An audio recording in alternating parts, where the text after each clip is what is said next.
హైదరాబాద్ వీధులల్లో ఒక్కసారి బోనాలు మొదలైతే నగరం మొత్తం పండగ లెక్క మారిపోతుంది కదా.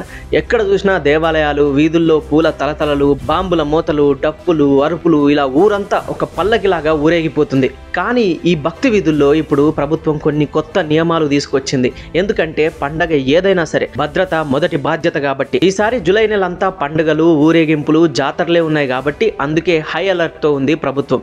చాలా సీరియస్ ప్లానింగ్ తో ముందుకు వస్తుంది. ఈ ఏడాది బోనాల కోసం ప్రభుత్వం కేటాయించిన మొత్తం 20 కోట్ల రూపాయలు అవసరమైతే ఇంకా పెంచుతాం, కానీ ఎలాంటి లోపాలు లేకుండా చూసుకుంటామంటుంది ప్రభుత్వం. ఇందులో భాగంగా ఆలయాల అభివృద్ధి, పండగ నిర్వహణ, సౌకర్యాలు, బందోబస్తు, పారిశుద్ధం అన్నిటికీ ఖర్చు పెడుతుంది. ముఖ్యంగా లాల్ దర్వాజా మహంకాళి ఆలయం, బాలాపూర్ అమ్మవారి దేవాలయం, ఉజ్జయిని మహంకాళి ఆలయం, గోల్కొండ లాంటివి కీలకంగా ఉండడం వల్ల వీటికి ప్రత్యేక గ్రాంట్లు కేటాయించారు. భద్రతపై ప్రభుత్వం తీసుకున్న చర్యలు ఏంటంటే, ఒక్క హైదరాబాద్లోనే 10,000 మంది పోలీస్ సిబ్బంది డ్యూటీలో ఉంటారు. డ్రోన్ కెమెరాలు, 5 కమాండ్ కంట్రోల్ సెంటర్లు, పానిక్ బటన్స్, మొబైల్ యాప్స్ కూడా అమలు చేస్తున్నారు. సీసీటీవీల ద్వారా 24/7 నిఘా ఉంటుంది. ప్రతి ఊరేగింపుకి ముందుగా అనుమతి కంపల్సరీగా తీసుకోవాలి. డీజేలు, లౌడ్ స్పీకర్లు 10 గంటలు దాటిన తర్వాత, రాత్రి 10 గంటలు దాటిన తర్వాత సంపూర్ణంగా నిషేధం వ్యవహరిస్తున్నట్టు చెప్పారు. పూజలు ఎలాంటివైనా అవి కూడా మెడికల్ సపోర్ట్తో మానిటర్ చేయాలని సూచించారు.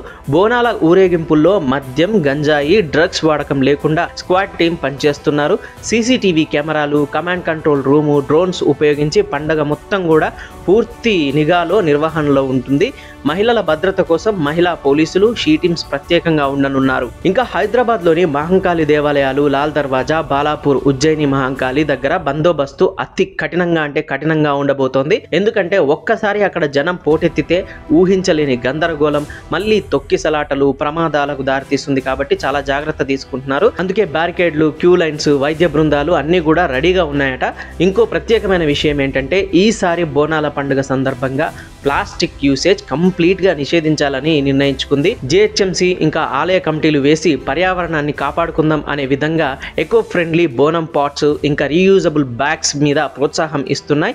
ఇదైతే చాలా మంచి విషయం అని చెప్పాలి.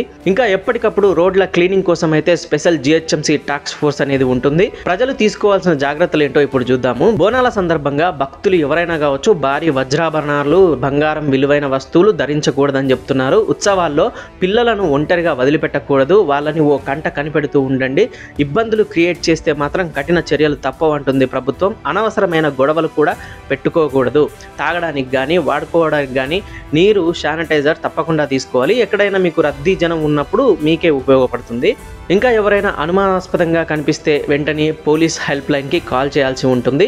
ఎప్పుడు సెల్ఫీ తీసుకోవడమే కాకుండా మన జాగ్రత్తలో కూడా మనం ఉండడం చాలా అవసరం. సో ప్రభుత్వం ఎంత కఠినమైన చర్యలు తీసుకుంటుందో, ఎంత జాగ్రత్తలు వహిస్తుందో, మన బాధ్యతగా మనం కూడా జాగ్రత్తలు తీసుకోవడం అనేది ముఖ్యమైన విషయం. కాబట్టి తెలంగాణ పౌరులుగా చాలా జాగ్రత్తగా ఉండండి. ఈ బోనాల పండుగని మీరెక్కడ ఎలా సెలబ్రేట్ చేసుకోబోతున్నారో కామెంట్ చేయండి. అండ్ ఈ వీడియో మీద అభిప్రాయాలను కూడా కామెంట్ చేయండి. ఈ వీడియో నచ్చితే లైక్ చేయండి, కామెంట్ చేయండి, సబ్స్క్రైబ్ చేయండి. పాయింట్ ఆఫ్ వ్యూకి వీలైతే షేర్ కూడా చేయండి.